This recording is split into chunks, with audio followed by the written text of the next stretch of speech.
नमस्कार मंडळी, आज आपण बघणार आहे कचोरी। सगळ्यात सिंपल कचोरी आहे आणि टेस्ट खूप छान लागते। तुम्ही शेगावला जरी गेला तिथेही सेम अशीच कचोरी भेटणार आहे। मी सेम टेस्ट तशीच आहे, थोडासा बदल केलेला आहे पण यामध्ये। चला तर इथे 1 कप मी मैदा घेतलेला आहे आणि थोडंसं नमक घ्यायचं आहे चवीप्रमाणे आणि त्यामध्ये थोडंसं तूप घालायचं आहे। साधारण 1 चमचा तूप वापरित करा। चमचा छोटासाच घ्या, मोठा चमचा असेल तर अर्धा चमचा तूप घ्या। अगदी थोडंसं तूप घ्यायचं आणि ते एकत्र एकजीव करून घ्यायचं, असं घोटून घ्यायचं आहे बघा पिठासोबत तूप आपलं, बघू शकता इथे। आणि हे 1 ते 2 मिनिटं करा, जेणेकरून काय होणार आहे याच्यामुळे आपल्या कचोरीला खस्तापणा आणि कुरकुरीत होणार आहे। तशा छान अशा लागतात आपल्याला ह्या। चला तर मग सुरुवात करूया। इथे थोडंसं पाणी घालून मळून घ्या, जसं आपण कणिक मळतो ना सेम तसं मळायचं आहे। जास्त पातळ किंवा सैल असं मळायचं नाही, जास्त घट्टही मळायचं नाही, अगदी मीडियम असं मळायचं आहे आपल्याला। चपातीची कणिक कशी असते तशी मळायचं आहे बघा। इथे कसं मी सिंपल केलेलं आहे, ह्यामध्ये काही ट्रिक वापरायची नाही। आपण रोज कणिक मळतो सेम तसंच करायचं आहे आणि थोडं थोडं अगदी पाणी घालून तुम्ही मळून घ्या। इथे बघा छान असं माझं मळून झालेलं आहे बऱ्यापैकी आता। आणि मी फक्त त्याला एकत्र करून घेत आहे पीठ, बघू शकता इथे हलक्या हाताने मळून घेतलेलं आहे मी इथे। त्याला काही जोर वगैरे लावायची काही गरज नाही, बघू शकता इथे तुम्ही। आता बऱ्यापैकी आपलं कणिक असं छान असं मळून झालेलं आहे। थोडंसं अगदी मर्दून घ्या, त्याला थोडंसंच मर्दायचं, जास्त नाही बघा। असं छान असा गोळा करून घ्यायचा आहे आपल्याला, बघू शकता इथे ना। असं थोडंसं हाताने मर्दून घ्या म्हणले ना तुम्हाला मी, सेम असंच। सारण करण्यासाठी आपण काय करायचं आहे, ते मी 1 मिरची घेतलेली आहे, 4 ते 5 लसणाच्या पाकळ्या घेऊ शकता आणि कोथिंबीर घ्यायची आहे। मेन म्हणजे कोथिंबीरच्या काड्या जरी वापरल्या तरी चालतील।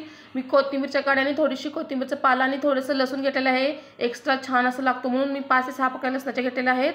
आणि कढईमध्ये तेल ओतलेलं आहे, छान असं आपलं ते कढई गरम झालेली आहे आणि तेलही थोडं कडत आलेलं आहे। आणि कढल्यानंतर काय करायचं आहे, मग असे जे वाटण घेतात मिक्सरमध्ये, हे बघा इथे मिरची, लसूण आणि कोथिंबीर बारीक केली। तुम्ही इथे हिरव्या पातीचा लसूण जरी वापरला तर अतिशय उत्तम आणि ते एक छान टेस्ट येते त्याची। आणि छान असं भाजून घ्यायचं आहे। आता भाजल्यानंतर काय करायचं आहे, इथे बडीशेप आणि जिऱ्याचा वापर केलेली पावडर घातलेली आहे मी, ते बघा थोडंसंच घातलेली आहे, साधारण 1 चमचा घातलेली आहे। आणि इथं घातलेली धण्याची पावडर घालायची आहे, ती पण 1 चमचा मोठा धण्याची पावडर मी इथं वापरलेलं आहे। छान असं भाजून घ्यायचं आहे आपल्याला इथे। तुम्हाला ओवा हवा असेल तुम्ही पिठामध्ये कणिक मळतानाच वापरलं तरी चालेल, मी इथं वापरलेलं नाही आहे। हे आहे मुगाच्या डाळीचं आणि मसूरच्या डाळीचं वाटण, जी डाळ मी 4 तास भिजवलेली आहे आणि तिला छान अशी पेस्ट बनवून घेतलेली आहे। ती पेस्ट यामध्ये आपण घालणार आहे।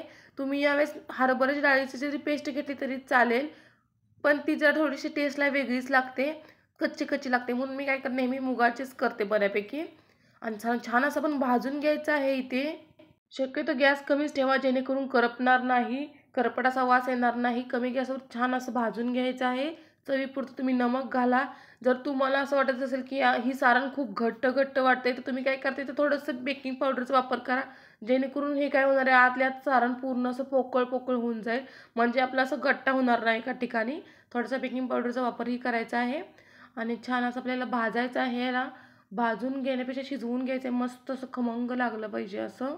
थोडंसं पाणी घालायचं आहे, अगदी फोडीव पिठलं कसं असतं ना त्या टाईपमध्ये आपल्याला हे बनवून घ्यायचं आहे। मी अगदी थोडंसं पाणी घातलेलं आहे आणि आपल्याला गॅस कमी करून त्याला झाकून ठेवून त्याला शिजवायचं आहे। मी तर थोडंसं हलवून घेणार आहे, जेणेकरून गुठळ्या राहणार नाही, तसं छान असं हलवून फेटवून घ्या तुम्ही इथे। बघा इथे कसं केलेलं आहे। आणि आता आपलं हे बऱ्यापैकी सेट झालेलं आहे, थोडासा घट्ट झालेला बघू शकता इथे। हा गट्टा थोडंसं मी बेकिंग पावडरचा वापर करत आहे बघा। मगाशी मी म्हटलं होतं ना बेकिंग पावडर घालायची, इथे मी घातलेलं आहे। असं गट्टा झाला की बेकिंग पावडर घातली तर चालेल किंवा आधी घातली तरी चालेल, जेणेकरून काय होणार आहे, हा गट्टा असा गचका लागणार नाही। गचका म्हणजे कळतो अगदी कणकेच्या गोळ्यासारखा लागतो बघा। म्हणून काय करायचं, थोडंसं बेकिंग पावडर कचोरीमध्ये वापरायची, सारणामध्येच। नेहमी लक्षात ठेवायचं, कचोरी बनवताना सारणामध्ये ही बेकिंग पावडर कंपल्सरी घालायची, जेणेकरून आपली कचोरी खुसखुशीत होईल अशी। इथं मी काय केलेलं आहे, कोणत्याही टाईपचा तुम्ही गरम मसाला वापरू शकता। मी गरम मसाल्याचा वापर केला आहे, साधारण 1 चमचा। त्यानंतर थोडीशी कसुरी मेथी वापरलेली आहे आणि भरभरून मी कोथिंबीरचा वापर केलेला आहे। ते जेवढी कोथिंबीर हवी आहे तेवढी घालू शकता इथे, फक्त पानं घालायची आहेत, देठ वगैरे घालायचं नाही आहे। इथे छान अशी बारीक चिरलेली कोथिंबीर घातलेली आहे, बघू शकता इथे आपलं सारण बऱ्यापैकी तयार झालेलं आहे। आता याला थंड करायला ठेवायचं आहे आणि मी थोडंसं आता हलवून घेणार आहे, एकजीव करून घ्या त्याला एकदा असं। थोडंसं कुठं करपलं असेल एकत्र मिक्स करून घ्या, थोडंसं मला तिथं करपलं आहे बघा थोडंसं। आणि छान असं आपलं सारण तयार झालेलं आहे, थंड करून घ्यायचं आहे इथे। तयार झालेलं आहे आपलं कचोरीचं सारण, थोडंसं मी हलवत आहे जेणेकरून ते सुट्टं व्हावं। आता हे थंड करायला ठेवूया आणि आपण कणकेचे छोटे छोटे गोळे बनवून घ्यायचे, अगदी लाडवापेक्षा कमी जरी की थोडंसं किंवा छोटे अगदी छोटे घ्यायचे नाही आहे, मीडियम साईजचे गोळे बनवून घ्यायचे आहेत। बघा इथे कसं केलेलं आहे। आणि आपण कणकेमध्ये कसं पुरण भरतो ना, पुरणाची पोळी करताना सेम त्या टाईपमध्ये भरून घ्यायचे आहेत आपल्याला. बघा इथे नुसते भरून घ्यायचे आहेत आतमध्ये सारण. भरपूर सारण भरू शकता तुम्ही इथे आणि छान असं पूर्ण पॅक करायचं आहे, जेणेकरून कुठेही आपल्याला होल राहणार नाही, जेणेकरून आत त्यामध्ये तेल घुसेल. बघा इथे मी कसं केलेलं आहे तुम्ही बघू शकता इथे. आणि छान असा आपला गोळा तयार करून झालेला आहे. आणि काय करायचं, त्याला प्रेस करायचं आहे. फक्त असं हलक्या हाताने त्याला प्रेस करायचं आहे, जास्त दाब द्यायचं नाही, जेणेकरून तो फुटेल. असा हलक्या हाताने प्रेस करून, तेल जास्त कडलेलं नसावं, कमी तेल कडलेलं म्हणजे थोडंसं एक गोळी नुसती साधारण वरती आली की समजून जायचं तेल आपलं गरम झालेलं आहे. आणि या गरम तेलामध्ये सोडायचे आहेत. आणि गॅस शक्यतो कमी ठेवा, कारण कमी ठेवल्यानंतर काय होईल, एकतर करपणार नाही आणि आपली कचोरी खुसखुशीत अगदी छान होईल अशी. बघू शकता इथे मी थोडंसं आता मगाशी माझं तेल खूप गरम होतं, मी गॅस कमी केलता, थंड करून थोडंसं घेतलं आणि पुन्हा एकदा मी गॅस चालू केलेला आहे. बघा इथे किती छान असं कमी गॅसवर असं करून घ्यायचं आहे. आणि जास्त वेळ हलवायची याला गरज नाही, अगदीच थोडं 1-2-3 तास हलवायचं, तर छान अशा आपल्या कचोऱ्या तळून निघतील.